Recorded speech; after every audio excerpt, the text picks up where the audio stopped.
আজকে বানাবো বাঁধাকপির পরোটা। এখানে নিয়েছি আমি আটা, তাতে দেব এই 1 চুটকি বেকিং পাউডার, লবণ দেব 1 চামচ থেকে একটু বেশি দিয়েছি তেল। এবার তেল লবণ ভালো করে একটু ময়াম করে নিই। এবার এতে একটু দই অ্যাড করে দেব।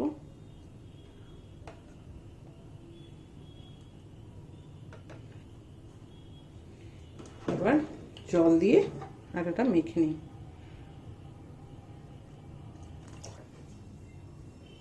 ওকে, আটা মেখে নিয়েছি আমি। আটা এবার ঢেকে রেখে দেবো একটু রেস্ট করার জন্য। ওকে, এবার স্টাফিং এর জন্য যে এখানে আমি বাঁধাকপি অলরেডি কেটে নিয়েছি। কেটে বলা যায় না, অ্যাকচুয়ালি গ্রেট করে নিয়েছি। দেখুন একদমই ফাইনলি গ্রেট করেছি, গ্রেটার দিয়ে করেছি, একদমই ফাইনলি গ্রেট করেছি এবং ধুয়েও নিয়েছি। তো ধুয়ে নেওয়ার পরে আমি ভালো করে এই ছাঁকনিটাতে নিয়ে চিপে নিয়েছি যাতে ভেতরে জল না থাকে।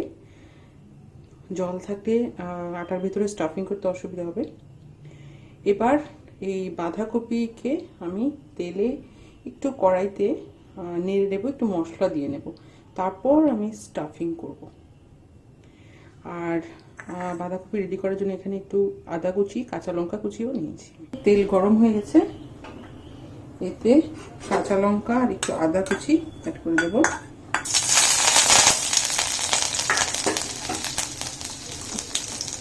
বাঁধাকপি অ্যাড করে দেব।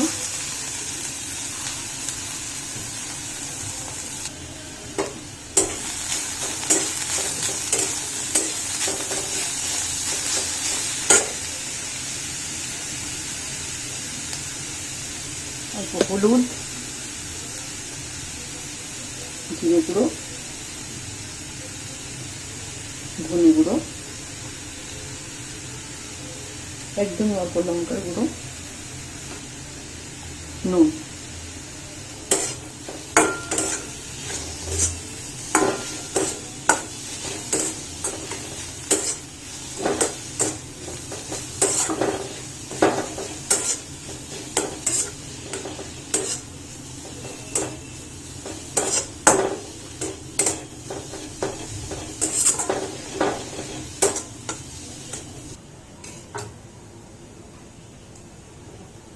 অ্যাড করে দেবো ধনে পাতা, একদমই অল্প গরম মশলা। দারুণ একটা ফ্লেভার এসছে। বাঁধাকপি যদি একদম বাঁধাকপির যে স্ট্রাকচারটা যদি টাইট স্ট্রাকচার হয় তাহলে আপনি আরামসে গ্রেট করে নিতে পারেন, কিন্তু যদি একটু লুজ বাঁধাকপি হয় তাহলে হয়তো গ্রেট করাটা একটু ডিফিকাল্ট হবে। বাট স্টিল আমার যেটা মনে হলো যে great is the best option. আপনি যদি বাঁধাকপি কেটে নেন তাহলে এত কুচি তো করা যাবে না, আদারওয়াইজ করা যাবে ফুড প্রসেসর বা এরকম কাটার থাকলে, ইলেকট্রনিক বা হ্যান্ড, তাতে আপনি একদমই ভালো করে চপ করে নিতে পারেন। তখন গ্যাসটা কমিয়ে মশলাগুলো ভেজেছি, একটু গ্যাসটা বাড়িয়ে দিয়েছি, মানে মিডিয়াম করে দিয়েছি।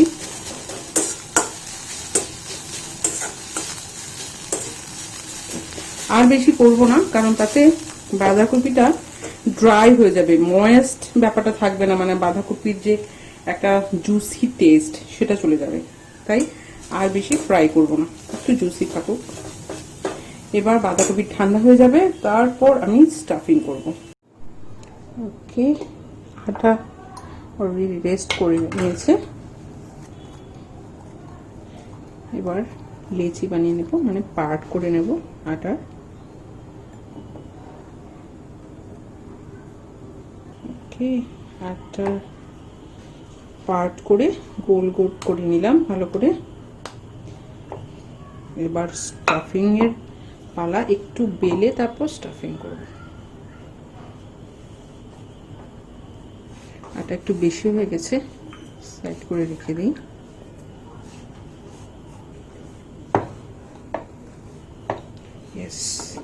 নাও স্টাফিং।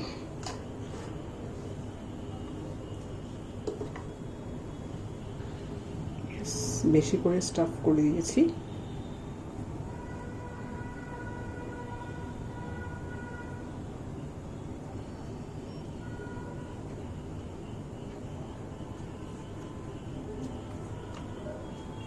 একটু চেপে নিই, তাহলে ফেটে যাবে না, বেলতে সুবিধা হবে।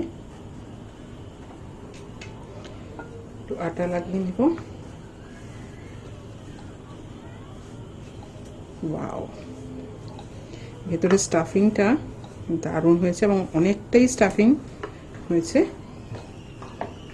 এতটাই স্টাফিং হয়ে যেতে স্টাফিং বেরিয়ে যাচ্ছে, দেখুন।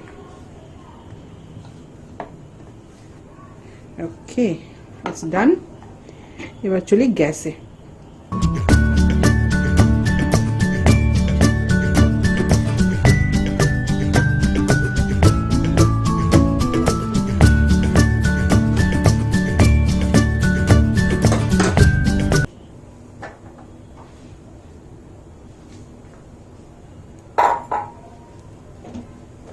আমি তেল দিয়েই করবো, ক্যানোলা অয়েল দিচ্ছি।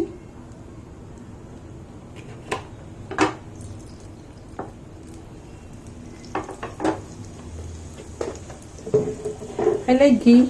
আমার মনে হয় যে ঘি দিয়ে খেতে বেশি টেস্টি হয় পরোটা, বাট খুব বেশি ঘিও খেতে পারবো না, তাহলে কোলেস্ট্রল বেড়ে যাবে। That is another problem, isn't it? দেখুন স্টাফিংটা কি সুন্দর হয়েছে, যে রুটিটা ফুলছে।